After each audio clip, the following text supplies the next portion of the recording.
Wakizungumza katika hafla ya mazishi ya watu wawili waliofariki katika fujo zilizotokea katika uchaguzi mdogo wa eneo bunge la Olkalau, kinara wa chama cha DCP Rigathi Gachagua, seneta wa kaunti ya Nyandarua John Methu na mbunge wa eneo bunge la Olkalau Sammy Douglas, viongozi hawa wameikashifu serikali kupitia wizara ya usalama wa ndani kwa madai ya kupanga fujo zilizosababisha vifo vya wawili hawa.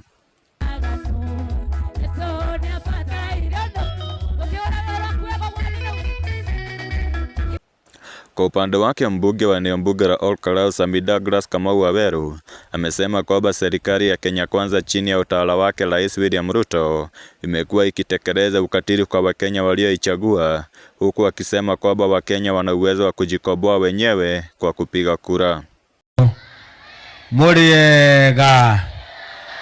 Muriega. Akiwa amejawa na ghadhabu, seneta wa kaunti ya Nyandarua John Methu amekashifu tendo hili la unyama na kusema kwamba fujo hizi zilipangwa na kulipiwa na viongozi wa serikali kutoka kaunti ya Nyandarua, wakiwemo mbunge wa mwakilishi wa wanawake Faith Getau, Mheshimiwa Mushira, mbunge Koinyathũku na mbunge wa Daragwa.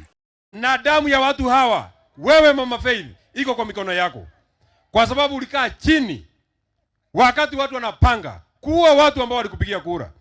Watu hao walikupigia kura mara mbili. Wewe Mama Faith,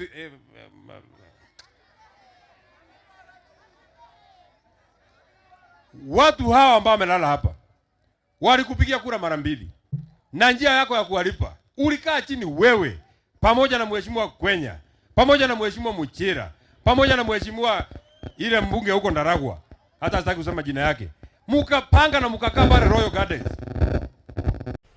Kwa upande wake, aliyekuwa naibu wa rais Rigathi Gachagua amesema kwamba ana uhakika kwamba waliotekeleza mauaji hawa ni maafisa wa polisi na hawatachukuliwa hatua yoyote, kwani walihamishwa baada ya kutekeleza unyama huu. Vilevile, Gachagua imehakikishia familia kwamba iwe na matumaini ya kupata haki na kusema kwamba sheria itachukua mkondo wake mwaka ujao mwezi wa 10 ikiwa viongozi hawa wa mpinzani watafanikiwa kupata nafasi ya serikali. Hao maafisa wa polisi wametuhangaisha, wamepigwa transfer kuliko washtakiwe. Mimi nataka nihakikishie nyinyi, hawa wale waliua hawa hawatashikwa, ni hao polisi wameenda transfer na wanajulikana. Lakini nataka nihakikishie familia ya kwamba there is no time limit in criminal acts.